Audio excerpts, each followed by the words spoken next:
Oke, terima kasih. Terima kasih ya, kalian sudah membentuk kelompok dan melaporkan melalui Microsoft Teams. Sudah saya dokumentasikan juga, jadi sudah ada daftarnya. Saya umumkan kemarin kalau ada kesalahan bisa nanti dikoreksi. Nah, seperti yang sudah saya sampaikan yang lalu, sekarang saatnya kalian masing-masing kelompok untuk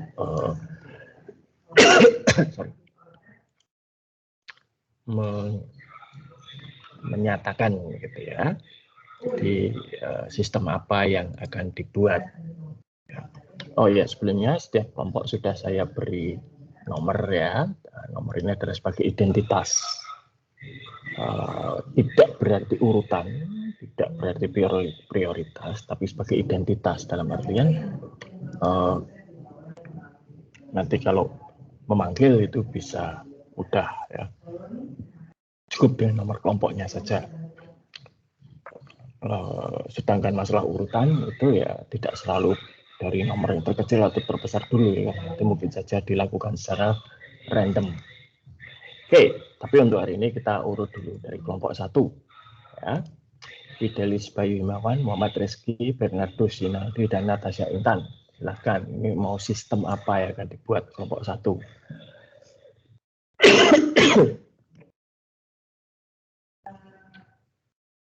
Mana ini? Fidelis Bayu, Muhammad Rizky, Bernardo Sinaldi, dan Natasha.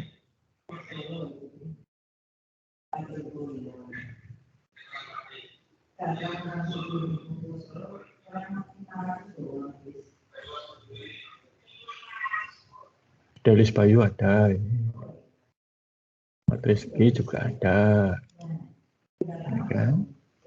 Bernardus belum, Natasha ada, ini ada 3 orang dari 4.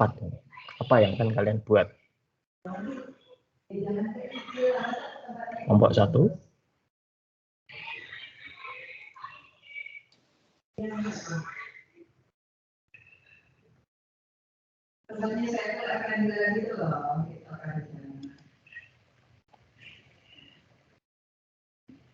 Tidak hadir kah?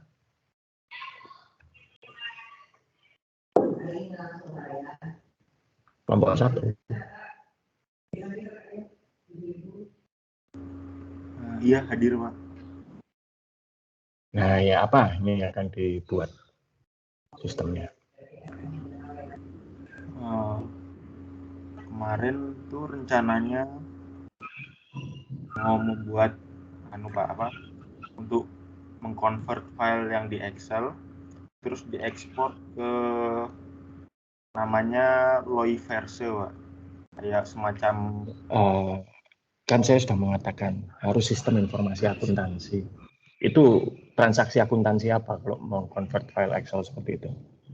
Rencananya untuk kesediaan, Pak. Dan inventory. Pencatatan inventory. Ya, tapi mengapa harus mengkonversi file? Itu pakai algoritma apa mengkonversinya nanti? Kalau konversi file itu informatika ya, bukan akuntansi.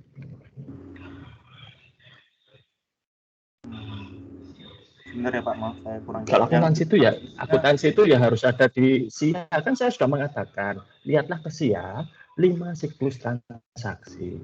Nggak ada di dalam siklus-siklus transaksi itu konversi file dari satu format ke format yang lain. Itu pelajaran informatika itu. Nah, kalau mau seperti itu ya silahkan pindah ke tetangga sebelah. Apakah instruksi saya kurang jelas minggu yang lalu?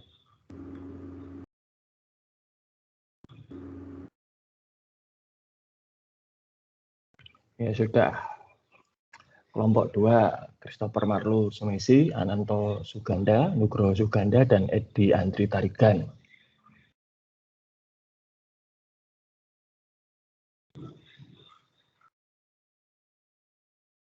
Gimana ini?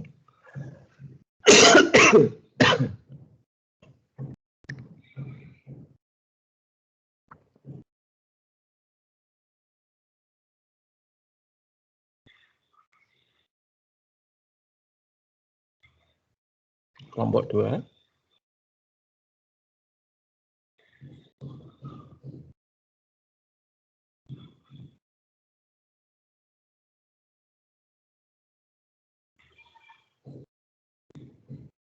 Apa yang akan dibuat? Siapa nih juru bicaranya?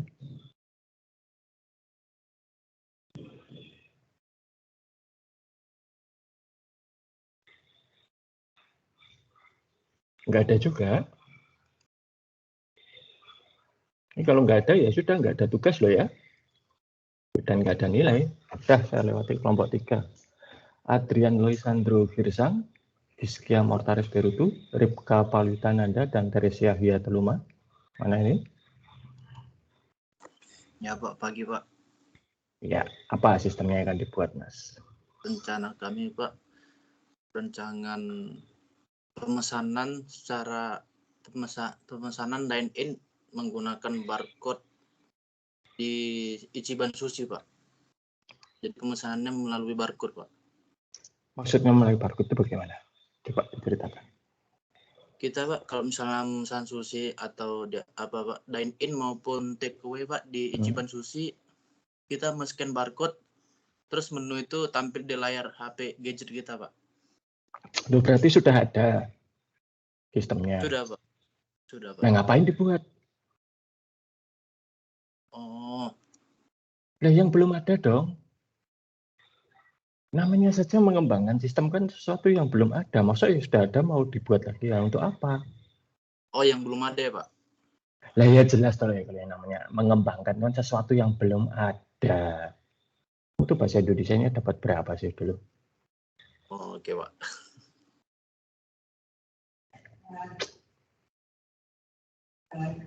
Kelompok 4, Federico Samuel Sidarta, Samantha Maidelin Lavenda Rimba, Fani Trisepta Sianturi, dan Melinda Rosari Danio.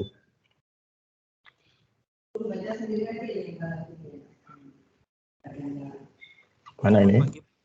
Ya, selamat pagi Mas Federico. Gimana? Ya, jadi kelompok kami rencananya akan membuat itu sistem dari penjualan catering. Masalah yang diambil saat ini sistem catering di Jogja masih berbasis chat. Sistem penjualan catering. Oke, tidak perlu dijelaskan latar belakang dan sebagainya. Nah, cateringnya itu maksudnya seperti apa? Apakah melayani catering untuk pesta, acara, rapat, atau harian? Catering harian, Pak. Harian, baik. Oke, harian. Sehari berapa kali? Sehari untuk 2 kali makan, lunch. Dua kali makan. Oke, baik.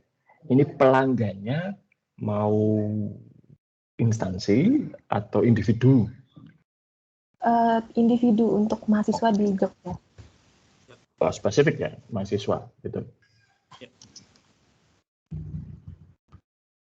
Juga kalau kalian akan menyasar satu pasar yang spesifik itu boleh-boleh saja. Oke. Nah, berarti nanti penjualan ini berarti modelnya prosesnya bagaimana? Mereka pesan dulu atau bagaimana? Iya, kita sebenarnya rencana kami sih dengan website ya Pak. Jadi mahasiswa untuk mengaksesnya kita udah input menu mingguannya. Jadi mungkin bisa mingguan atau bulanan kita udah input dengan menunya. Lalu nanti mahasiswa tinggal pilih. Kalau misalnya dalam menu tersebut mereka ada alergi atau yang tidak suka, mereka bisa masukkan ke dalam catatan. Seperti itu Pak, catatan pemesanan. Oh gitu. Oh, oke. Jadi lewat web ya? Iya Pak. Baik. Oke, bagus. Ini ide yang sangat bagus ya. Sudah ada, saya lihat dari penjelasan sudah ada gambaran dan juga sudah ada arah yang cukup jelas melalui web ya. Baik. Oke. Bagus kelompok 4. Nanti kalau masalah lewat web dan lain sebagainya yaitu nanti kita bahas sambil jalan ya. Tapi kalau saya melihat nanti kalian sudah tahu bahwa kalau yang namanya jualan catering harus ada menunya dan bisa pesan. Mungkin nanti yang perlu dipikirkan pembayarannya bagaimana, ya. Baik Pak, terima kasih. Oke, baik. Nah, berikutnya kelompok 5, Theodorus Satria Indra, Bima Aji Setyo Nugroho, Yonatan Wijaya, dan Erik Christian. Silakan. Nah ini.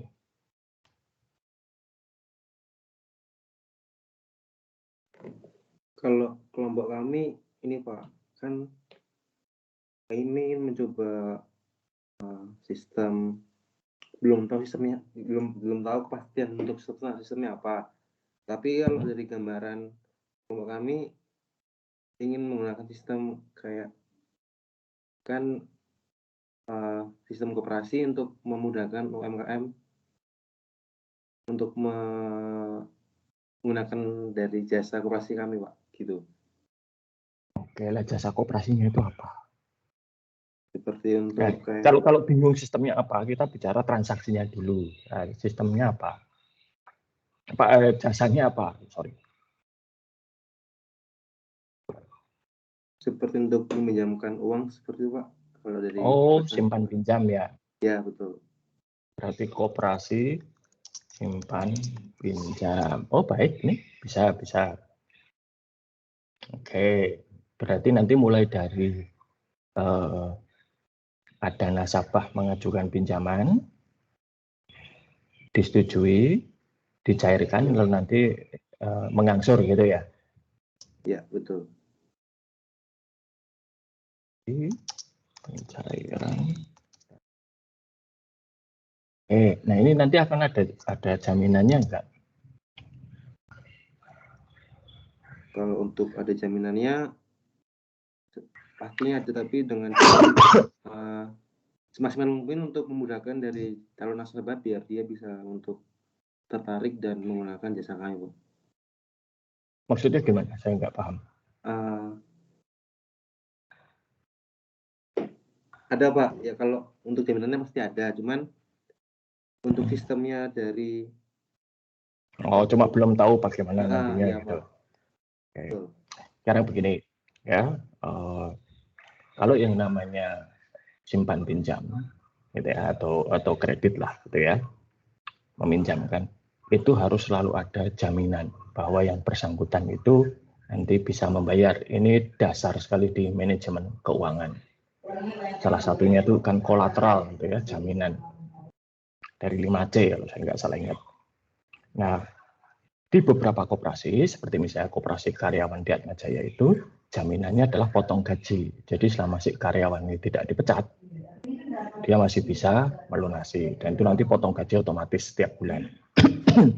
Nah, nanti disetujui atau tidak itu dilihat dari kalau dibuat simulasi. Jadi pengurus koperasi itu mensimulasi kalau karyawan ini pinjam sekian dengan gaji yang saat ini, itu nanti take home pay-nya berapa. Nah, kalau saya tidak salah ingat, KSDN itu menetapkan take home pay-nya itu tidak boleh kurang dari 1 juta rupiah. Jadi kalau sudah dipotong cicilan masih di atas 1 juta rupiah, boleh. Ya, tapi kalau dipotong cicilan kok di bawah 1 juta rupiah tidak diperbolehkan. Nah, itu kalau koperasi karyawan ya.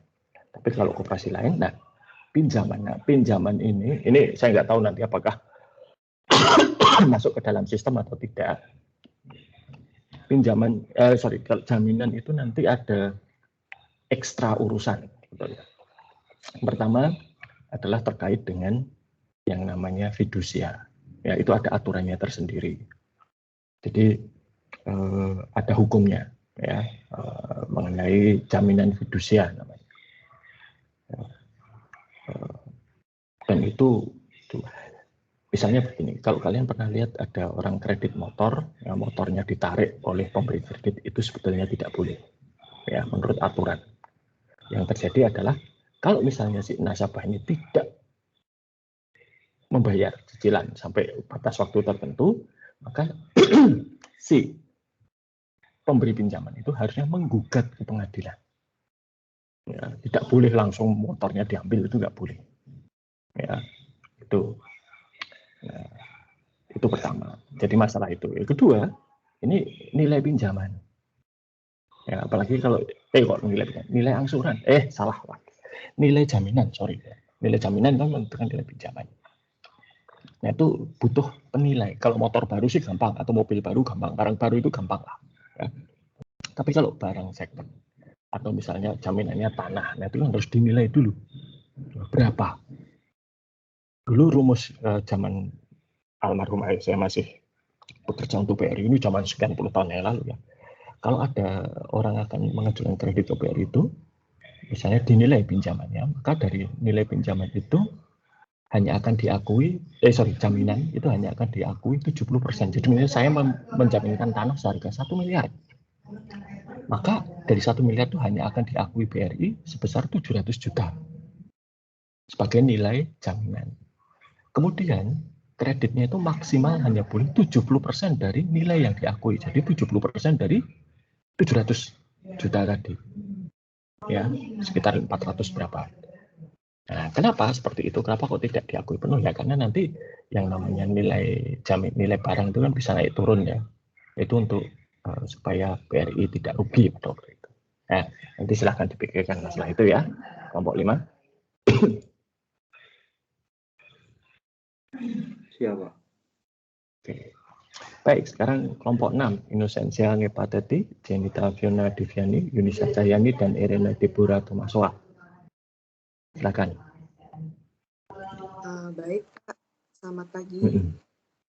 Okay. Kami dari kelompok kami memiliki ide bahwa kami akan membuat perencanaan sistem penjualan yaitu just tip atau jasa titip, antara lain pakaian tradisional seperti tenun dan makanan khas, dan itu akan berbentuk website.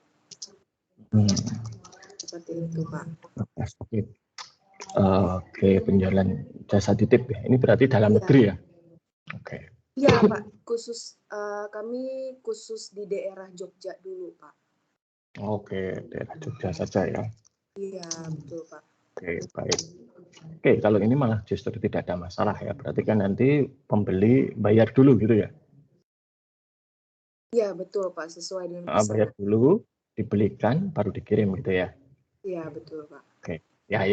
Lewat website ya. Iya. Oke, baik, bagus ini. Baik. Ini kan pakaian dan makanannya khas Jogja ya? Betul, Betul. Pak.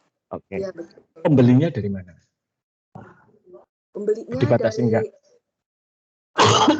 Ya, sebenarnya kami masih batasin untuk daerah area Kalimantan di daerah saya dan teman saya. Oh, daerah Kalimantan. Ya, oke. Iya. Enggak, maksudnya apakah hanya dalam negeri atau boleh dari luar negeri pesan gitu? Hanya dalam negeri saja, Pak. Dalam negeri, baik ya. Oke, tidak apa-apa. Kalau luar negeri itu kadang memang menjadi rumit ya. Beberapa negara itu punya peraturan yang berbeda-beda. Sebagai contoh, kalau ke Australia itu mengirimkan kerajinan tangan misalnya yang berbahan dasar daun pisang, meskipun daun pisangnya sudah diolah, dikasih bahan kimia, diawetkan di oven, itu tidak boleh. Ya, dulu saya pernah bawa sampo gitu ya, botol kecil-kecil dalam kardus kotak itu dari daun pisang kotaknya. Samponya lewat, kotaknya nggak boleh lewat gitu ya. Disita oleh bea cukai. Ya, tapi nggak apa-apa ya, ini baik. Juga cukup fokus gitu ya, dan areanya sudah jelas. Terima kasih kelompok 6. Nanti mungkin hanya perlu kalau jualan seperti ini itu biasanya yang nanti akan menjadi daya tarik itu adalah ragam ketersediaan barangnya. Jadi semacam katalognya itu seperti apa. Ya. Tuh. Dan ini pengalaman istri saya itu nyambi jualan juga, soalnya itu nanti pengalaman itu dengan pengrajin terutama pakaian tradisional itu adalah kualitas biasanya itu agak sulit untuk menjaga gitu ya. Oke, baik, terima kasih. Kelompok 7, Helena Widya Hendrawan, Clarista Ervanda, dan Gunawan Chandra.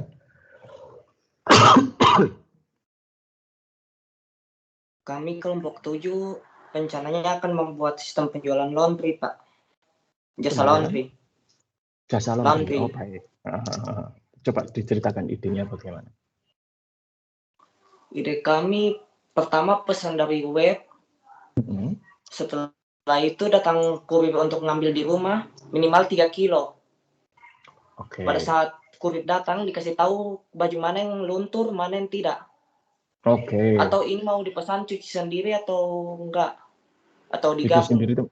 Oh, maksudnya terpisah toh? Iya. Kalau cuci sendiri itu saya mikirnya si pemilik baju datang ke toko kalian mencuci sendiri gitu ya. Enggak ya? Oke. Enggak. Oke, ya baik. Jadi nanti ada lewat web ya? Iya, lewat web. Oke. Minimal 3 kilo. Minimal 3 kilo. Baik. Oke. Ini nanti kalau selesai juga diantar gitu. Iya, selesai diantar, Pak. Baru dibayar. Oh, pembayarannya ketika diantar ya? Iya. Oke, ya. Baik. Bagus juga ini. Ya. Nah, ini wilayah kerjanya kan sampai di mana? Masalahnya kalau web itu kan bisa dilihat oleh orang dari berbagai belahan dunia ya. Nah, ini nanti wilayah pelayanannya di mana? Khusus untuk 10 km dari tempat laundry gratis pengambilan. Tapi kalau lebih dari itu, ya. Oke, itu baik. Cuma maksudnya begini, nanti mungkin di dalam aplikasi itu harus diperjelas gitu ya, bahwa radius 10 kilo dilayani gratis gitu ya. Tapi bagaimana dengan kalau radiusnya 100 kilo misalnya gitu, diterima atau enggak? Kan harus ada batasnya kan ya, harus ada batasnya kan ya, berapa kilometer dari lokasi gitu kan. Oke. Khusus lokasi itu kan belum tentu kan Pak? Ya, saya tahu belum tentu, tetapi kan tetap harus ada batasnya kan, ya enggak? Kalau 100 kilo itu kan ya tetap 100 kilo itu mana tuh? Ini Wonosari saja hanya 40 kilo. Mungkin sampai Solo ya. Oke, tapi ya saya menangkap intinya. Terima kasih kelompok 7. Baik. Baik, kelompok 8. Stevina Adriani, Fanny Fania, dan Stella Theodora. Baik, Pak.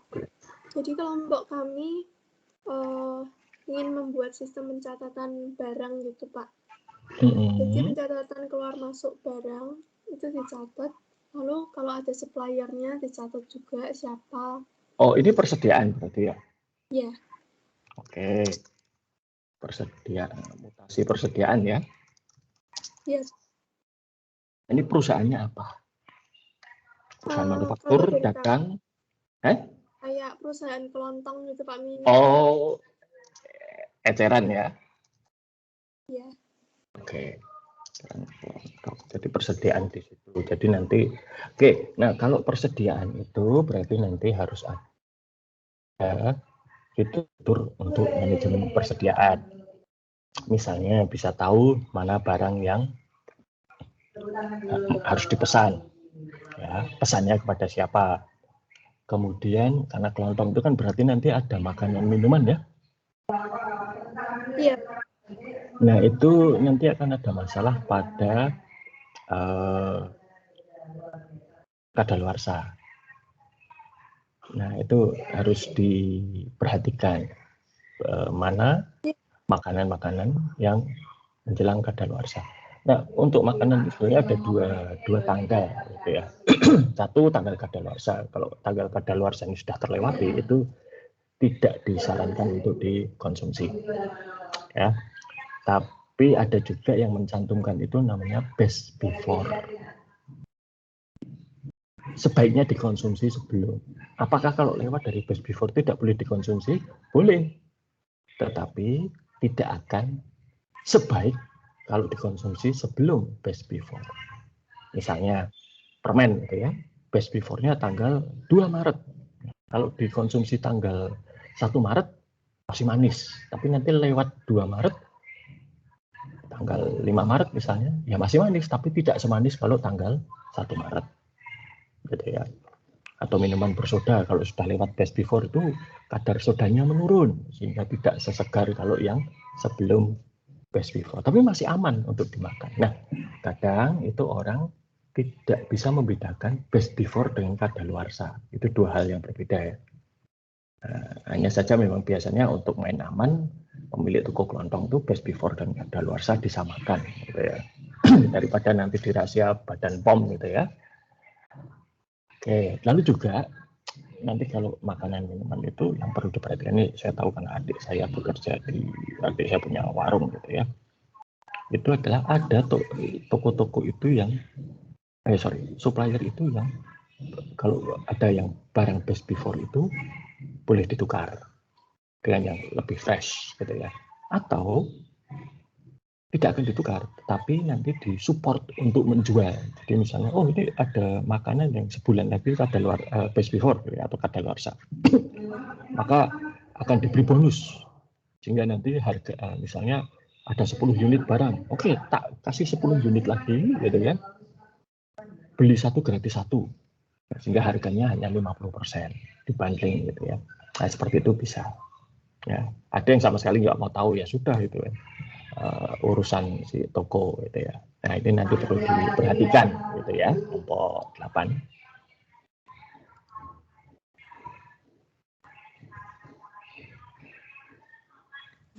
Oke. Baik, nah sekarang saya akan kembali ke kelompok-kelompok sebelumnya. Kelompok 1 bagaimana? Apakah sudah berdiskusi sistem apa yang akan dibuat? Kalau itu Pak, barusan diskusi dengan kelompok. Ini kalau misalnya membuat jasa untuk pengambilan sampah gitu Pak, menggunakan jasa aplikasi mobile gitu. Pengambilan sampah, oke. Lewat web? Antara website atau aplikasi di HP gitu Pak. Ya, atau ya, malah oke. Aplikasi HP ya? Iya Pak. Oke. Nah ini sekarang sampahnya ini sampah rumah tangga atau sampah industri? Nah nanti bisa ada pilihannya Pak, ada sampah industri, sampah rumah tangga, atau mungkin bahkan kalau memungkinkan mungkin bisa sampai ke sampah kimia gitu Pak, bahan kimia. Oh gitu, pokoknya segala macam sampah ya. Berarti ya. nanti kan harus ada tarifnya masing-masing gitu ya? Iya Pak, nanti ada tarifnya. Mungkin bisa untuk yang industri berapa per kilo, kalau yang rumah tangga ditimbang. Nanti ditimbang. Ya. Saya belum pernah melihat tukang sampah nimbang sih sebetulnya. Kalau biasanya kalau sampah ya mungkin juga saya juga nggak tahu. Tapi memang kalau yang seperti itu dulu sebelum pandemi itu sering sekali datang itu di kampus itu adalah perusahaan namanya UD Sregep ya, mereka khusus untuk sampah kertas. Kalau itu dikilokan nanti dibayar, bahkan bukan membayar, kami dibayar per kilonya berapa. Nanti kertas itu didaur ulang untuk dijadikan kertas daur ulang atau hal yang lain gitu oleh UD Sregep. Dulu itu banyak yang dosen-dosen itu yang skripsi lama itu dosen mau menjual skripsi lama yang sudah tersimpan, ya, mahasiswanya mungkin tidak tahu kemana, sudah lulus. Itu karena oleh UD Sregep itu dicacah kertasnya. Dicacah dan kemudian dihancurkan untuk jadi bubur kertas gitu ya. Oke, ya baik. Oke, nanti bisa diteruskan. Baik, kelompok 2. Bagaimana ini? Terima kasih, Pak. Sama-sama. Rencananya mau buat papan bunga. Apa? Usaha papan bunga gitu. Usaha? Papan bunga. Papan bunga. Oh, pemesanan papan bunga ya? Iya, Pak. Oh. Oke, papan bunga. Ini termasuk pengiriman? Produksi, Pak. Hanya produksi saja, ngirimnya enggak? Iya, dikirim juga Pak nanti, Pak. Oke. Nanti dia lewat gitu. Oke, papan bunga itu sekarang saya lihat ada tren gitu ya. Satu, itu jual putus, hanya dijual setelah itu ditinggal di tempat dia dikirim, atau sewa. Jadi itu dipajang selama acara, nanti kalau sudah selesai dibawa pulang. Gitu. Nah, kalian akan yang mana? Kayak disewa gitu sih, Pak. Sewa ya? Oke, ya. Baik. Oke, ya. Tidak masalah. Nanti lewat apa ini? Lewat aplikasi atau lewat web atau lewat apa? Rencananya mau buat web gitu, Pak. Web ya, baik. Oke. Baik, kelompok 2. Terima kasih. Kelompok 3. Adrian Luisandro, Rizkia. Ripka Pauli, Teresia Hia, mana ini?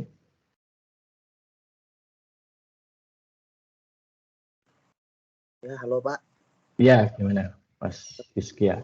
Jadi kami sih rencana kami ingin membuat sistem dompet digital khusus Pak untuk khusus untuk mahasiswa Atmajaya. Dompet digital itu maksudnya bagaimana? Jadi misalnya di era zaman sekarang Pak ya, kalau antar mahasiswa kan misalnya ada untuk pembayaran fotokopi atau danusan bisa melalui aplikasi atau web yang tersedia nanti Pak. Hanya untuk antar sesama mahasiswa UAJY. Jadi kalau misalnya untuk pembayaran kalau misalnya untuk bayar fotokopi itu kan tidak ke mahasiswa toh? Fotokopi itu kan diselenggarakan oleh pihak di luar Atmajaya itu. Oke deh Pak, mungkin seperti kayak pembayaran danusan atau mungkin ada mahasiswa yang menjual sesuatu gitu bisa melalui. Saya kok tidak melihat ini sebagai sesuatu yang bisa dilakukan ya. Pertama, sistem dompet digital itu sangat rumit ya. Teknologinya juga sangat, kalian harus berurusan dengan satu namanya itu PCI, payment compliance apa gitu ya. Dua, masalah keamanan. Tiga, kalian tahu nggak kalau menghimpun dana itu harus ada izin dari OJK. Dan kalau kalian buat dompet digital itu berarti kalian menghimpun dana. Itu harus ada izin dari OJK. Saya tahu karena saya dulu pernah membuat seperti itu, semacam sistem GoPay gitu ya. Itu harus izin dari OJK. Jadi memang rumit Pak ya sebenarnya. Ya jelas kan, saya sudah mengatakan di contoh minggu yang lalu. Misalnya mau bikin GoPay bisa, tapi itu rumit sekali gitu kan. Saya kan sudah mengatakan bahwa dibatasi pada 5 siklus transaksi di SIA gitu.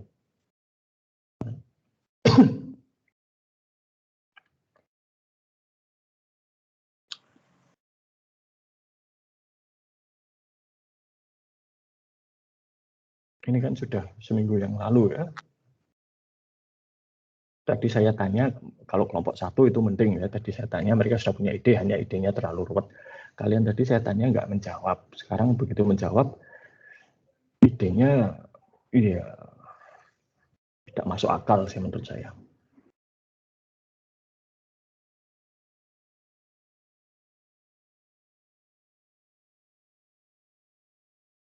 Sudah untuk sekarang kelompok 3 ini saya anggap tidak punya ide. Dengan demikian kelompok 3 tidak akan bisa mengerjakan tugas pertama. Ya, ini sudah saya katakan dari minggu yang lalu, tidak ada kelompok, ya tidak bisa. Lalu ini juga tidak ada ide, ya tidak bisa mengerjakan, gitu kan? Dan saya nggak bisa untuk menunggu kalian. Jadi untuk tugas yang pertama jelas kalian tidak akan bisa mengerjakan. Oke. Nanti silakan kelompok 3 mikir ya, dan kalau sudah berpikir minggu depan sampaikan kepada saya mau buat sistem apa ya. Baik. Nah,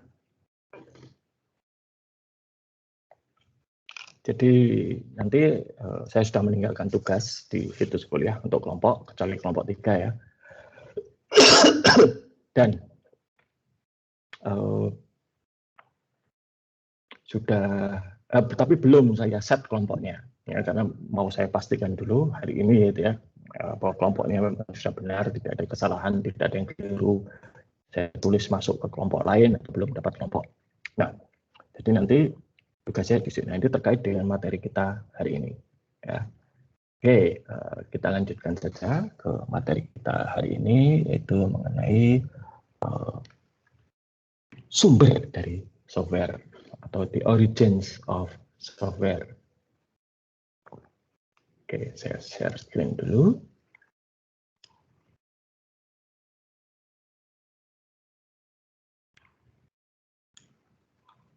Oke, apakah sudah terlihat?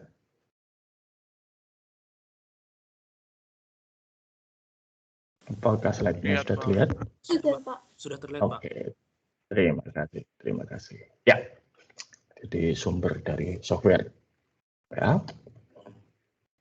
Kalau zaman dulu membuat software, kalau kita butuh software, itu kebanyakan harus membuat sendiri. Ya, zaman dulu itu seingat saya banyak sekali hal-hal yang harus dibuat sendiri. Saya ingat betul ayah saya itu dulu suka memasak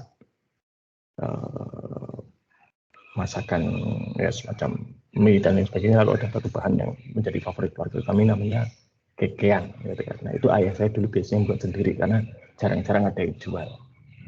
Ya. Demi itu dengan software. Saya ingat dulu ketika saya belajar pertama kali menggunakan komputer, ya, hanya untuk satu hal yang sederhana, yaitu mencetak alamat di amplop. Ya. Kalau sekarang kan di Microsoft Word ada ya. Zaman itu Microsoft Word belum ada. Windows ya belum ada. Ya. Adanya dulu namanya WordStar. WordStar itu hanya untuk ngetik. Untuk ngetik ke amplop itu sulit sekali. Maka dulu saya buat satu software untuk ngetik alamat di amplop. Itu saya kan harus ngitung. Ya, printernya saya ukur, amplopnya saya ukur, ya. Dan waktu itu saya hanya sukses membuat untuk ukuran amplop biasa itu ya, bukan amplop yang kecil, apalagi amplop yang besar. Ya, kalau males ya biasanya pakai WordStar gitu ya, diketik alamatnya nanti dicetak, dipotong, tempelkan ke amplop. Tapi saya nggak mau itu, nggak rapi gitu ya. Jadi tapi itu harus buat sendiri. Tapi kalau sekarang Microsoft Word ada. Ya. Nah, zaman sudah berbeda. Sekarang software atau aplikasi apapun yang Anda butuhkan, kemungkinan besar itu sudah ada yang membuat dan menjual. Yang perlu dilakukan adalah mencari ya, dan kemudian memilih yang sesuai dengan kebutuhan kita.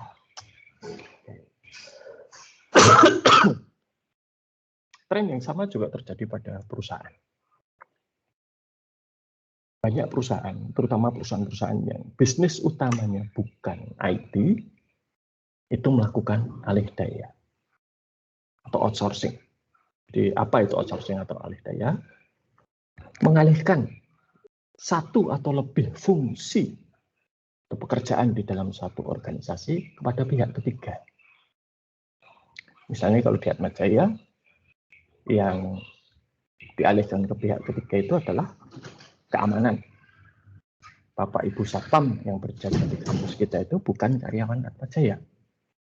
Itu karyawan perusahaan penyedia layanan Satpam. Ya, Atmajaya bayar, mereka disediakan Satpam.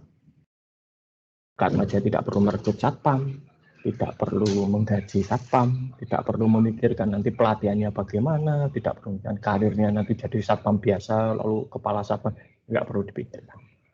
Ya, ragam segala macam sudah dari penyedia jasa. Demikian juga dengan cleaning service. Maupun juga kalau kalian lihat, mobil-mobil dinas di Atmajaya, ya, itu semua outsourcing. Jadi Atmajaya tinggal bayar kepada penyedia persewaan mobil dinas itu setahun berapa. Nah, nanti mobilnya selalu siap dipakai, selalu bersih, beserta dengan pengemudinya. Ya. Belinya berapa, servisnya kapan, kalau ada kerusakan bagaimana, asuransi dan itu sudah bukan urusan Atmajaya. Atmajaya tinggal bayar, selesai. Ya. Tidak ada kerepotan-kerepotan lain. Ya, bagi Anda yang punya kendaraan bermotor, ya tentu tahu tiap tahun harus perpanjangan STNK, harus servis rutin dan lain sebagainya, harus beli bensin dan sebagainya. Ruwet. Nah, di dalam bidang IT juga bahkan ini sudah terjadi dari tahun 70-an. Ya. Di tahun 70, Kodak waktu itu ada salah satu perusahaan terbesar di Amerika Serikat. Kodak itu adalah produsen film terbesar di dunia pada waktu itu. Ya, maupun juga peralatan-peralatan fotografi. Kodak pada waktu itu yakin bahwa bisnis utamanya itu adalah terkait dengan film dan fotografi, bukan IT. Maka Kodak kemudian menjual semua aset IT-nya. Komputernya, termasuk karyawan bidang IT itu dijual ke IBM. Lalu IBM menjadi penyedia jasa IT untuk Kodak. Kodak butuh laptop, ngomong ke IBM, saya butuh laptop. Gitu ya. Kodak butuh komputer, bilang ke IBM, saya butuh komputer sekian. Untuk apa saja misalnya. Nanti bagaimana kalau komputernya rusak, IBM akan mengirimkan orang untuk melakukan support. Ya. Kodak butuh aplikasi, ngomong ke IBM, saya butuh aplikasi begini, oke, harganya sekian, bayar, selesai. Nah, dengan demikian, sumber daya internal itu bisa bebas dari ngurusi hal-hal yang bukan bisnis utama atau core bisnis ya, dan itu nanti bisa dialihkan ke bidang yang lain. Dalam ini Kodak ya, besar. Hanya sekarang kan memang Kodak itu perusahaan gagal lah gitu ya sekarang, karena apa? Fotografi sudah tidak pakai film, ya, sudah tidak ada mencetak lagi, sedikit sekali jumlahnya, dan Kodak gagal. Lain dengan Fuji misalnya.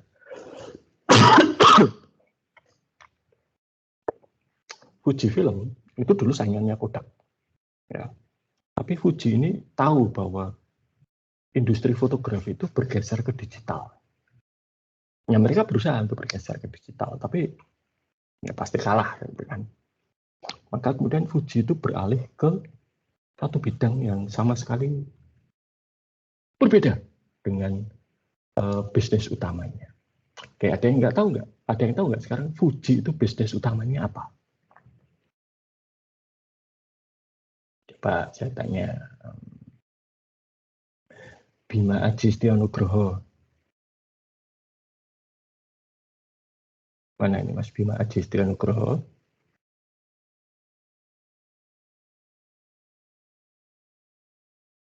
Terdengar suara saya? Ya, oh, ya terdengar. Oke, tahu nggak Mas Fuji itu sekarang bisnisnya apa? Belum tahu Pak. Apa? Nggak tahu? Sebelumnya saya tahunya kayak kamera gitu Pak. Oke, ya itu kan fotografi. Yang non fotografi ya, ada yang tahu nggak? Boleh mencari dulu Pak. Oke. Nggak usah. Oke. Baik, nah ini mungkin lebih tepat ini ya, Mbak Jenita Fiona Diviani. Ya, halo, Oke, selamat Mbak pagi. Jenita, selamat pagi Mbak Jenita. Tahu nggak bisnisnya Fuji? Sejauh ini belum tahu sih Pak. Oke, sekarang saya tanya ya, ini pengalaman pribadi saya. Ada yang pernah kena COVID? Ada yang di antara kalian yang pernah terjangkit COVID barusan atau 2 tahun terakhir ini? Saya Pak. Saya Pak. Ya Pak? Oke. Diobati apa Mbak? Dapat obat apa? Antivirus Pak. Apa nama antivirusnya? Avigan. Oke. Anda tahu siapa yang buat Avigan? Tidak Pak. Fuji. Avigan itu yang membuat Fuji film. Oke. Nah, di dalam bisnis itu ada 2 konsep yang berbeda. Yang satu namanya core bisnis, bisnis utama, dan core kompetensi atau kompetensi utama. Ya. Kodak dan Fuji ini sama-sama core bisnisnya dulu adalah fotografi. Tapi kemudian Fuji melihat dunia fotografi suram lah gitu ya. Kamera ya masih ada, anak saya masih punya itu Fuji yang instan itu. Tapi ya itu hanya untuk hobi, senang-senang aja gitu ya, karena harga filmnya mahal. Motret ya bagus sekarang pakai HP ya, nggak perlu dicetak. Fuji melihat bahwa mereka itu benar bisnis, tetapi di dalam membuat film, apa toh kompetensi utama mereka? Rekayasa kimia atau chemical engineering. Mereka itu pinter di dalam kimia. Nah, Fuji kemudian beralih ke bidang itu. Tahu nggak produk pertama Fuji yang sukses di pasaran dan sekarang menjadi andalan mereka apa? Bukan Avigan ya, Avigan itu agak belakangan. Ini saya nggak tahu ya, zaman sekarang mungkin adakah di antara Anda yang pernah pakai produk dari perusahaan makeup yang mereknya Astalift? Atau pernah lihat ada makeup yang namanya Astalift, produk perawatan kulit yang namanya Astalift? Itu mahal itu. Ya, saya tahu karena anak dan istri saya ribut banget kalau itu. Di rumah itu hanya saya yang pria gitu kan. Ya, anak saya wanita, istri saya jelas wanita gitu.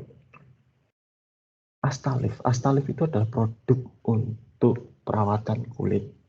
Nah, buatan Fuji. Jadi Astalift itu adalah merek atau anak perusahaannya Fuji yang khusus untuk kosmetik.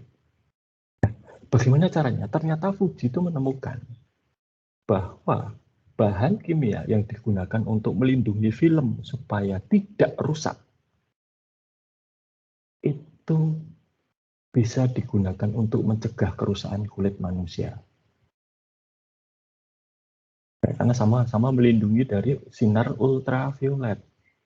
Sinar yang merusak itu adalah sinar ultraviolet, merusak film, merusak dan merusak kulit. Yang itu kalau dipakai ke kulit ternyata bagus dan itu laris. Nah, semenjak itu Fuji kemudian beralih ke perusahaan chemical engineering, termasuk kemudian masuk ke bidang bisnis kesehatan, memproduksi salah satunya adalah obat antivirus Avigan yang dipakai untuk salah satu sekarang pengobatan COVID di Indonesia. Itu kalau Anda pernah lihat pilnya Avigan ya, itu berapa tuh? Avigan itu hari pertama minum langsung 16 pil ya. 8 kali pagi, 8 kali sore gitu. Itu di kemasan itu tulisannya masih tulisan Jepang. Gitu ya. Lihat gitu, wah ini masih impor ini ya, tidak diproduksi di Indonesia. Oke, itu. Ya. Oke, kita balik ke slide lagi. Jadi, karena bukan bisnis, ini buang saja. Seperti Atma Jaya itu kan, aktivitas utamanya bukan mengamankan kampus, bukan ngurusi mobil, bukan menjaga kebersihan kampus, tetapi apa? Pendidikan tinggi. Maka, fungsi-fungsi di luar aktivitas utama di-outsourcing-kan. Ya. Dan semenjak itu, outsourcing itu menjadi tren di berbagai, terutama untuk bidang IT ya, menjadi banyak perusahaan. Sekarang tidak ada perusahaan yang tidak menggunakan outsourcing. Ya. Dulu zaman masih ada bank yang namanya Lipo. Lipo itu kemudian bergabung dengan Niaga menjadi CIMB Niaga. Ya. Lipo itu pernah mengalami gangguan ATM dan pokoknya sistem mereka terganggu. Ya. Transaksi nggak bisa jalan, kartu debitnya nggak bisa diproses, dan ATM-nya macet, dan lain sebagainya. Yang mengalami gangguan itu Lipo, Bank Lipo. Tapi yang minta maaf secara terbuka itu adalah Betty Alisyahbana. Padahal Betty Alisyahbana itu bukan pimpinan Lipo. Betty Alisyahbana itu adalah Direktur IBM Indonesia. Karena ternyata sistem perbankannya Lipo itu di-outsourcing-kan ke IBM. Nah, itu. Oke. Nah, jadi sumber software utama itu ada dua sebetulnya. Satu dari internal, dalam, atau dua dari luar. Nah, yang dari luar ini banyak ragamnya, nanti bisa kita lihat.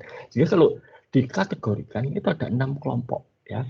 Yang dari dalam itu adalah in-house development, artinya buat sendiri. Kita ada itu beberapa aplikasi yang Anda pakai yang dibuat sendiri. Contohnya apa? Siatma. Siatma itu dibuat sendiri oleh Atma Jaya. Kemudian ada juga yang dibuatkan oleh pihak ketiga. Ya. Jadi tetap membuat, tapi tidak membuat sendiri, melainkan dibuatkan. Ada yang sudah dalam bentuk siap pakai, beli, bayar, install, pakai, gitu ya. Nah, ini adalah yang disebut package software. Ada yang enterprise solution. Enterprise solution itu adalah untuk perusahaan-perusahaan besar sekelas Pertamina, Astra, gitu ya, Unilever dan lain sebagainya, untuk mengendalikan perusahaan dengan berbagai divisi dan anak perusahaan yang berbeda. Lalu ada cloud computing, nanti kita bahas, dan ada open source. Oke. Nah, pertama dibuatkan oleh pihak ketiga. Jadi kalau yang kita perlukan itu adalah satu sistem yang unik, yang di pasaran tidak ada. Tidak ada yang membuat di pasaran. Berarti harus membuat, kan? Nggak bisa beli. Tapi kalau membuat, kita tidak punya sumber daya IT internal yang mumpuni. Kamu tidak mau harus minta tolong kepada perusahaan jasa teknologi informasi untuk membuatkan. Ya. Banyak contohnya, ya, seperti Accenture ini, Computer Science Corporation, IBM. Tadi IBM ya, IBM itu membuatkan sistem perbankan untuk LIPO. HPE itu Hewlett Packard Enterprise. Sama Hewlett Packard-nya dengan printer atau laptop yang Anda pakai, gitu ya. Kliennya HPE itu antara lain adalah Australian Tax Office atau kantor pajak Australia. Oke. Lalu software yang paketan.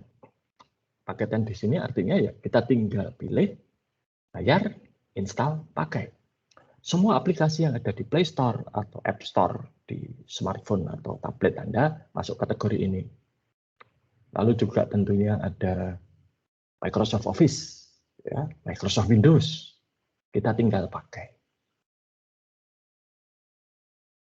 Nah, kalau paket software ini biasanya merupakan software-software yang dibutuhkan oleh masyarakat umum. Siapa sih yang nggak butuh sistem operasi? Windows misalnya, atau kalau pakai Macintosh ya Mac OS atau Linux ya. Ini atau untuk akuntansi itu ada MIOB, ada Akurat, ada Sahir gitu ya. Tinggal beli, install, pakai. Nah, ini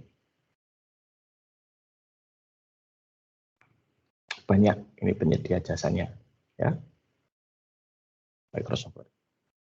Lalu Enterprise Solution ini adalah satu software besar yang digunakan untuk mengendalikan semua aktivitas suatu korporasi besar. Ya. Contohnya adalah Astra.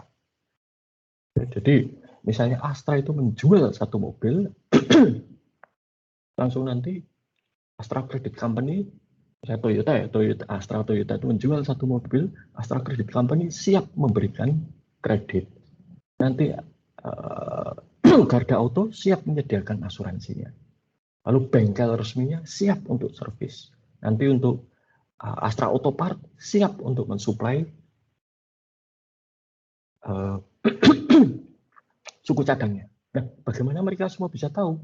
Karena penjualan Toyota itu langsung diinformasikan kepada semua pihak tadi, sehingga mereka sudah bisa tahu. Ya. Ini terbesar di sini itu vendornya adalah SAP. Ya. Ini dipakai oleh Garuda Indonesia, Pertamina, Astra, Coca-Cola, gitu ya.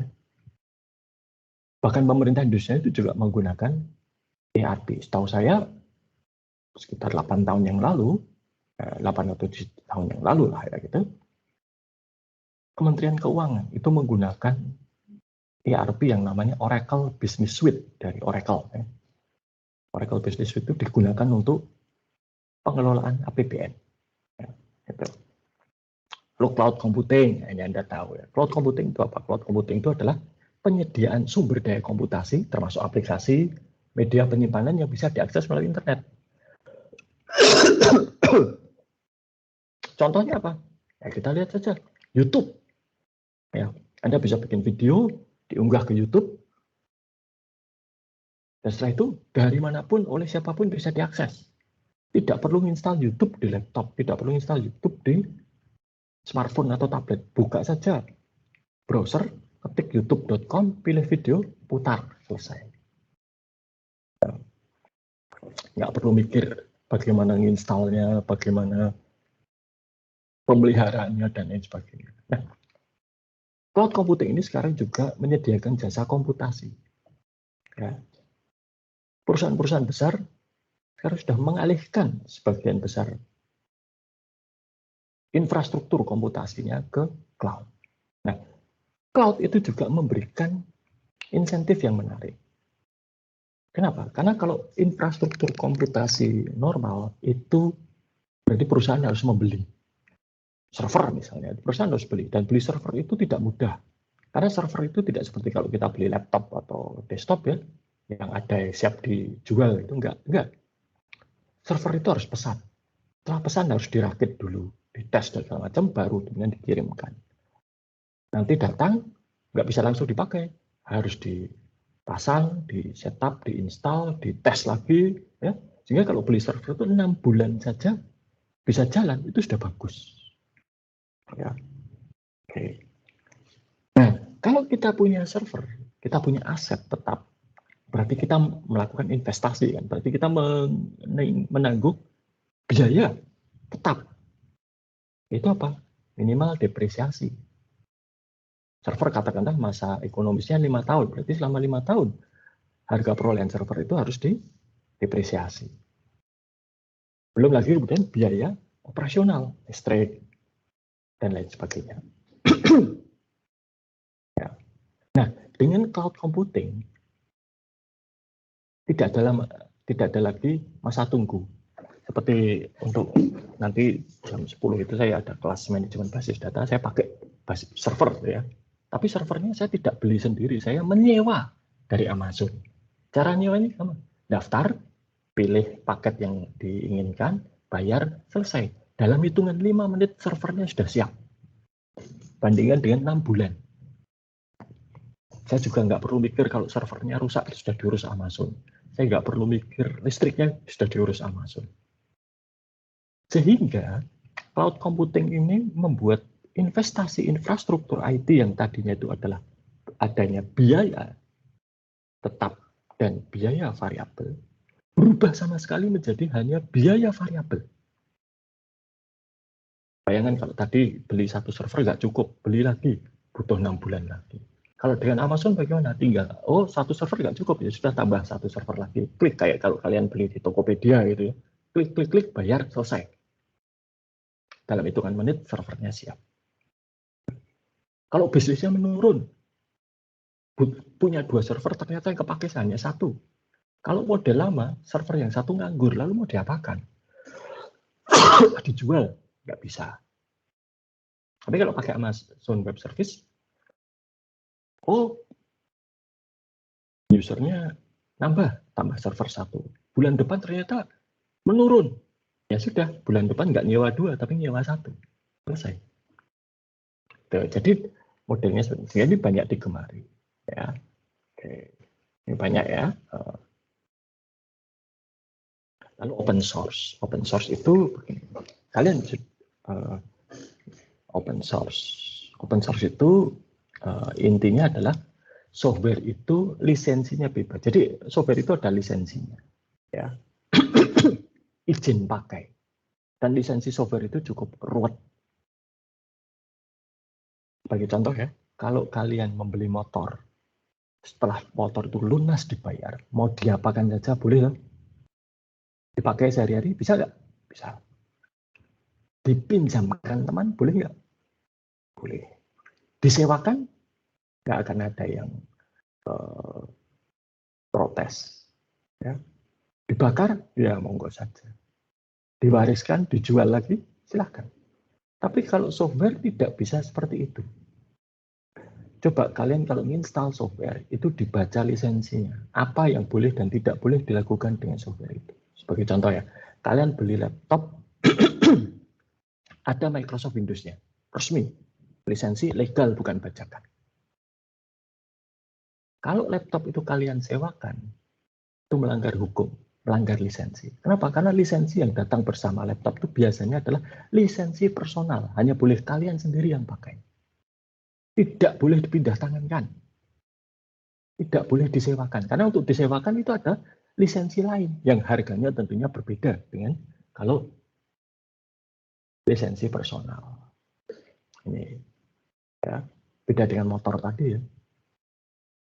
Lalu lisensi itu ada juga yang sifatnya dibayar per periode, setahun sekali misalnya, seperti kalau antivirus yang berbayar, atau perpetual, bayar sekali dan setelah itu ya nggak perlu bayar lagi. Itu boleh Anda pakai selamanya. Nah, ada juga lisensi itu bahkan per user, per tahun.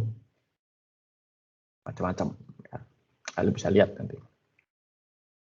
Nah, open source itu adalah softwarenya itu lisensinya gratis. Boleh dipakai dan distribusikan secara gratis. Tidak dianggap membajak. Ya, karena memang diizinkan untuk mengcopy dan menggunakan. Tidak sampai di situ saja. Software open source itu kode aslinya disertakan, dibuka.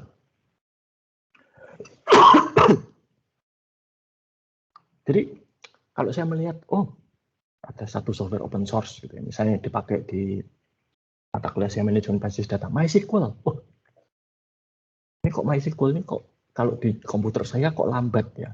Lalu saya ketemu, oh karena modul ini. Lalu itu saya modifikasi supaya lebih cepat. Boleh, tidak masalah. Ya, sehingga itulah kehebatan.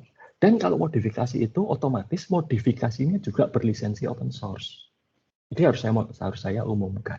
Oke, saya tanya sekarang. Siapa di antara Anda yang secara rutin menggunakan software dengan lisensi open source ini?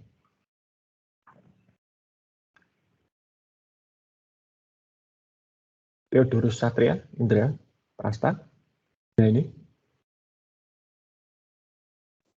Iya, Pak. Mas Theodorus. Oke, sudah pernah pakai software open source belum, Mas? Belum pernah, Pak. Belum pernah ya? Oke. Oh, pernah. Apa? Apa software yang pernah Anda pakai? Oke, kalau lupa, saya tanya, Anda punya smartphone, loh? Punya, Pak. Apa? Mereknya? Apple. Oh, Apple. Apple bukan open source. Oke. Pernah pakai situs kuliah, toh? Oh, pernah, Pak. Pernah situs kuliah. Ya, situs kuliah itu open source. Aplikasi situs kuliah itu aslinya namanya Moodle. Dan itu bisa dimodifikasi macam-macam. Ya, oke. Makasih, Mas. Coba yang lain ya sekarang.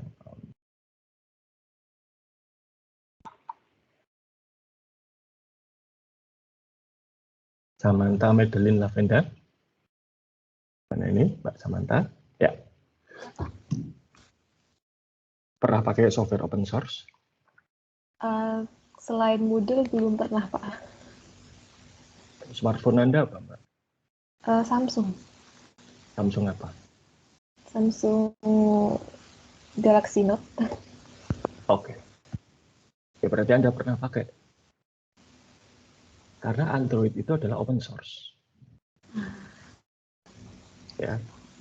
Itulah mengapa Anda bisa melihat kalau Apple iOS itu hanya ada di produk Apple. Ya, itu taktiknya Apple. Ya. Tapi pernahkah melihat ada iOS yang dimodifikasi untuk jalan di TV misalnya?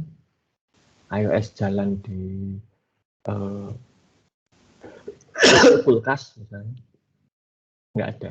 Oke. Android itu adalah turunan dari satu produk open source yang namanya Linux. Itu sistem operasi yang dipakai oleh banyak perusahaan besar. Google itu semua servernya pakai Linux. Karena gratis tadi. Dan bisa dimodifikasi. Jadi Google itu ngambil Linux, dimodifikasi untuk server mereka. Lalu satu saat ada orang namanya Andy Rubin itu melihat Linux, kemudian dia memutuskan mengubah Linux itu untuk bisa jalan di perangkat mobile. Jadilah Android, dan Android diakuisisi oleh Google. Maka Anda bisa lihat Android itu ada di produknya Samsung, Sony, LG, ya, Oppo, Huawei, Xiaomi, ya, Nokia bahkan, ya. Dan ada dalam beragam TV, ya, dan macam-macam. Karena Android itu open source. Jadi, secara teori, Anda bisa kok ambil Android, kemudian Anda modifikasi untuk diinstal di iPad misalnya. Ambil Android, dimodifikasi, dijalankan di iPhone, bisa. Perkara itu menyebabkan garansinya tidak diakui Apple, ya itu lain lagi. Gitu ya. Boleh. Nah, sekarang kalau gratis dan kodenya dibuka seperti itu, lalu dapat duitnya dari mana? Enggak kan? Enggak ada yang bayar lisensi loh ya. Nah, ada beberapa yang kemudian menjadi sumber pendapatan. Satu itu adalah melalui support dan training. Ada Linux itu sekarang dipelihara oleh yang namanya Linux Foundation. Si pencipta Linux Torvald itu sekarang bekerja di situ. Dibayari. Nah, dapat dari mana Linux Foundation ini uangnya? Antara lain ada mereka menyelenggarakan training, sertifikasi. Dan dulu sertifikasi Linux ya lumayan dapat gratisan. Kalau bayar sekitar $75. Ya, jadi saya tersertifikasi di situ. Jadi training itu nomor satu. Dua, support. Supportnya dalam bentuk apa? Karena kalau kalian beli software komersial seperti Microsoft sudah ada manualnya, sudah ada kurikulum pelatihannya, ya, itu sudah masuk ke dalam harga yang diberikan. Tapi kalau open source nggak ada, ya resiko tanggung penumpang, gitu ya. Tapi bukan berarti tidak ada, tapi bayar. Oh, saya butuh dilatih ini, boleh, ada yang memberikan pelatihan. Saya butuh didampingi untuk menjalankan ini, ada yang perusahaan yang menyediakan layanan. Bahkan Moodle,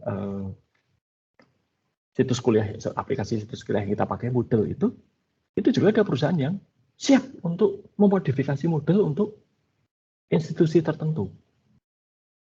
Nah, itu. Lalu yang lain juga adalah dengan memberikan dua versi. Saya ada satu software itu yang dulu pernah saya pakai, namanya Pentaho. Pentaho itu untuk mengolah data ya. Yang open source itu gratis. Tapi banyak aktivitas yang harus dilakukan manual. Jadi saya harus mengetikkan perintah macam-macam gitu ya.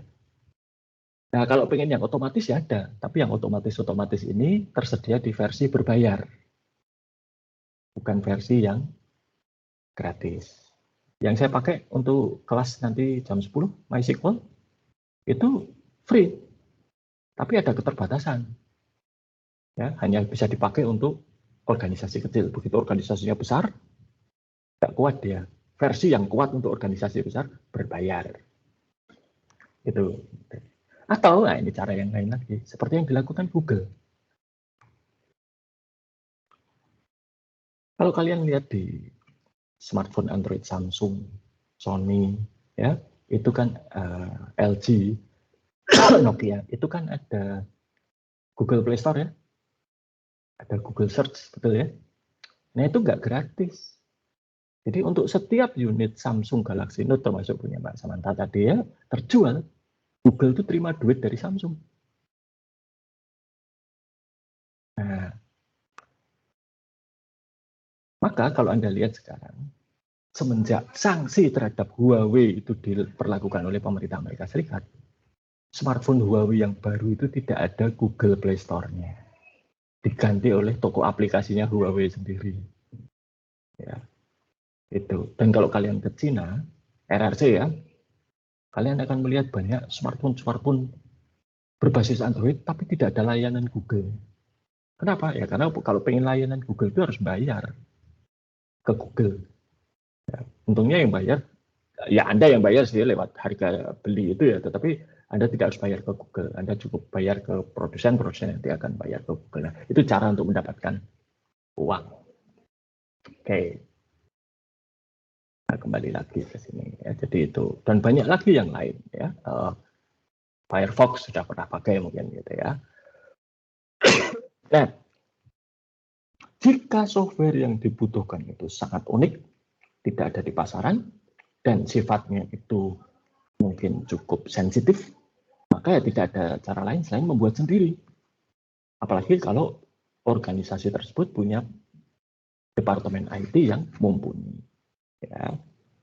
Ini seperti dilakukan Atmajaya dengan Siatma. Ya. Itu juga sistem informasi orang tua itu. Dimana orang tua Anda bisa melihat apa yang Anda lakukan di kampus. Tuh. Oke. Nah, kalau sekarang kita milih software yang sudah tersedia di pasaran, apa yang perlu dipertimbangkan?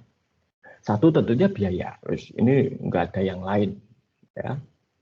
Kita harus membandingkan antara membeli dengan membuat sendiri itu mahal mana.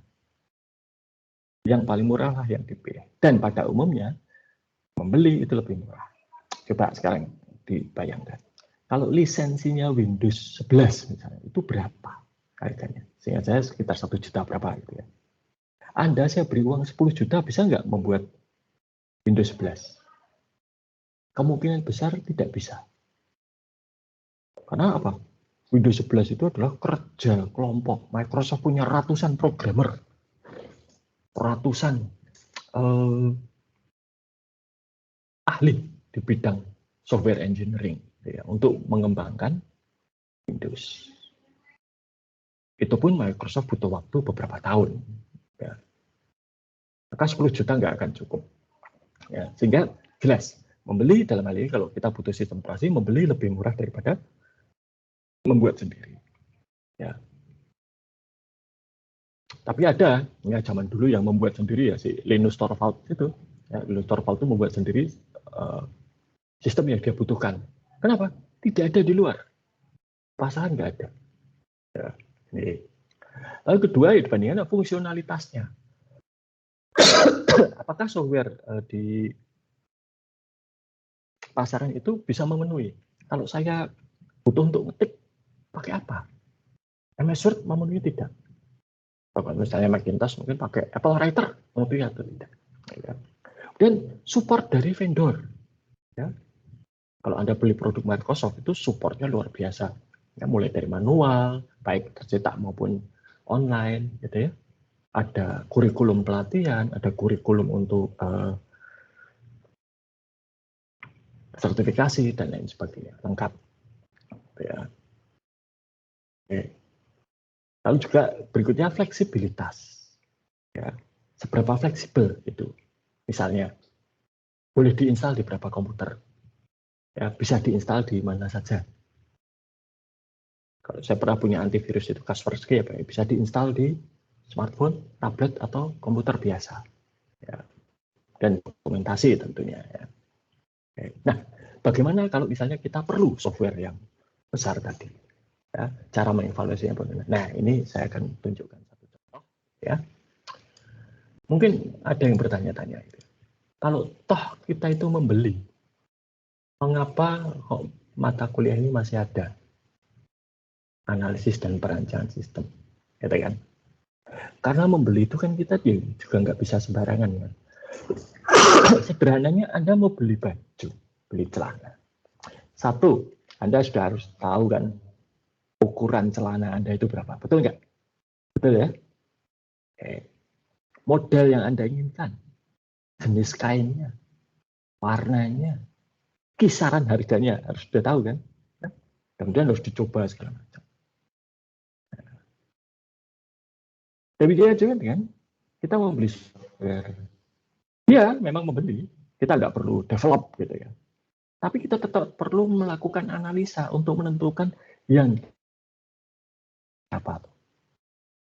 Oke, ini saya berikan contoh. Ini pekerjaan saya dulu di LKPP. Membantu LKPP untuk mendapatkan software e-katalog. Ini adalah sistem e-katalog yang pada waktu itu ya dipakai di kota Yogyakarta, Semarang, Gorontalo, Badung, dan saya nggak tahu Jakarta pakai atau tidak. Nah, ini. Jadi dari hasil analisis yang kami lakukan, termasuk saya, maka kemudian kita bisa muncul dengan model ini. Kelihatan nggak? Terlihat, Pak. Oke. Jadi ini arsitektur e-katalog yang kami butuhkan, yang dibutuhkan pemerintah. sesuai dengan aturan pemerintah, sesuai dengan transaksi-transaksi pengadaan barang yang ada di pemerintah, gitu ya. Jadi pakai katalog. Dan ini terjadi pada awal-awal masa Pak Jokowi menjadi presiden. Ya, saya ingat betul, Pak Jokowi mentargetkan katalognya itu harus berisi sekian juta barang ya, dan jasa. Ini. Ya. Nah, lalu juga ada spesifikasinya. Ini saya termasuk ini harus open source, ya, menggunakan teknologi open source. Supaya apa? Supaya nanti software yang sudah jadi ini kodenya diserahkan kepada pemerintah Indonesia. Sehingga di masa depan kalau pemerintah Indonesia itu ingin mengubahnya, itu nggak menemui masalah hukum. Ya. Dan pernah terjadi itu, Pak Penas kalau tidak salah itu dapat bantuan dari Bank Dunia, satu software statistik yang luar biasa bagus, namanya SAS. Ya. Itu ketika bantuan Bank Dunia selesai, Bappenas nggak punya uang untuk memperpanjang lisensinya. Akibatnya apa? Ya macet, nggak bisa dipakai. Oke, ya. Ini, bentar. Nah,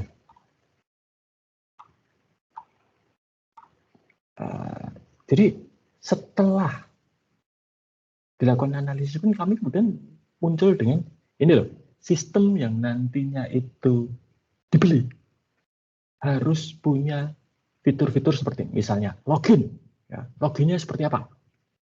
Ya. Yang login itu bisa publik, masyarakat umum. Kenapa masyarakat umum? Karena masyarakat umum itu berhak untuk, menurut aturannya, berhak untuk memantau katalog, melihat harganya wajar atau tidak, melihat barangnya itu bagus atau tidak. Ya. Ini saya ingat betul dulu pemerintah Provinsi DIY itu pada waktu itu membelikan mobil untuk mobil dinas gubernur itu melalui katalog. Padahal biasanya kalau mobil itu harus tender ya, tapi tidak, langsung beli. Dan itu diprotes. Tapi kemudian bagian pengadaan provinsi, loh ini nggak melanggar aturan. Kenapa? Sudah ada di katalog. Artinya kalau sudah ada di katalog itu sudah harganya wajar menurut pemerintah, karena sudah diseleksi pemerintah, dan barangnya dijamin bagus karena sudah diseleksi pemerintah pusat. Maka tinggal klik, bayar, barang diantar. Atau enggak, sorry, klik, pesan, barang diantar, dan dibayar lewat kantor kas negara. Ya. Nih, ini adalah fungsi-fungsinya atau fitur-fiturnya yang harus ada. Ya. Oke. Easy to use interface. Nah, ini kan kalimat yang ambigu sebenarnya. Mudah digunakan. Nah, mudah digunakan itu bagaimana? Nah, ini ada deskripsinya seperti ini. Ya. Harus bisa menampilkan gambar. Nah, ini juga ada. Menampilkan gambar pun harus dispesifikasikan. Gitu ya. Nah, jadi itu contohnya. Namanya request for proposal. Jadi itu kemudian dikirimkan ke waktu itu karena itu bantuan dari pemerintah Amerika Serikat ya. Itu diumumkan ke seluruh dunia. Ya, dari banyak perusahaannya. Bahkan termasuk PricewaterhouseCoopers pun juga ikut tender pada waktu itu. Nah, kemudian diseleksi. Ya. Semua proposal yang masuk itu diseleksi secara teknis. Jadi apa? Memenuhi kriteria itu atau tidak. Seleksinya kami menggunakan model seleksinya World Bank, yaitu yang disebut QCBS, Quality Cost Based Selection. Jadi nomor satu itu adalah kualitas.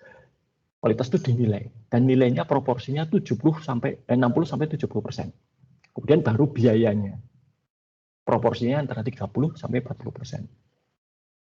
Sehingga dengan demikian penawaran terbaik secara teknis tapi juga termahal secara finansial bisa menang. Umumnya kan kalau tender itu yang menang biasanya yang paling murah kan. Tapi kalau dengan sistem Bank Dunia, yang terbaik secara teknis dan termahal bisa menang. Karena apa? Ya kita juga tahu lah ya. Ada harga, ada rupa, itu biasa tuh. Ya kan? Maka ya ini. Dan yang menang kalau saya tidak salah pada waktu itu adalah konsorsium. Gabungan dua perusahaan. Satu itu dari Eropa, itu yang dari Eropa ini sudah pengalaman menjadi penyedia jasa katalog untuk pemerintah Belgia, Luxembourg, Siprus, Yunani, Skotlandia, ya, jadi sudah pengalaman di Uni Eropa. Dan yang dari Indonesia itu adalah perusahaan yang cukup besar. Mereka kliennya antara lain Coca-Cola, ya, itu cukup besar. Perusahaannya itu bahkan punya cabang di sini, di dekat pabrik SGM itu ya, di Jalan Kesuma itu di situ ada 500 orang programmer. Itu di Jogja saja. Mereka punya kantor di Bali, di Jakarta, di beberapa tempat. Jadi Jogja saja ada 500 ya, bayangkan. Besar sekali mereka. Nah, konsorsium itu yang menang. Ya. Oke. Dan ya memang setelah dilihat katalognya ya bagus banget gitu ya. Itu yang dipakai berbagai macam pemerintah. Oke. Itu saja untuk materi kita hari ini. Nah, tugasnya bagaimana? Jadi kalian kan masing-masing, kecuali kelompok 3, sudah punya usulan akan membuat sistem apa, ya tak? Silahkan di luar dicari. Apakah ada yang menawarkan sistem seperti itu? Nomor 1. Nomor 2, kalian harus buat justifikasi. Ada atau tidak sistem di luar sana? Ya. Mengapa sebaiknya untuk yang kalian usulkan itu tetap membuat, tidak membeli? Ya. Sebagai contoh ya, saya akan beri yang pesan sampah tadi. Ya. Pesan ngambil sampah itu kan sebetulnya kayak gosen ya, bisa itu. Ya enggak? Ambil sampah, kirim ke tempat pembuangan akhir ya bisa loh. Pakai gosen dimodifikasi ya bisa loh. Oke. Berarti di luar sana ada yang jualan. Tapi mengapa menurut kalian tetap sebaiknya membuat, tidak membeli? Jadi tugasnya 2 itu. 1, cari yang di luar sana. Ada enggak? Berapa harganya dan seterusnya. 2, mengapa tetap harus membuat, tidak membeli? Karena seperti saya katakan, pada umumnya membuat dan membeli itu lebih murah membeli. Ya. Oke, itu ya tugasnya. Ada pertanyaan?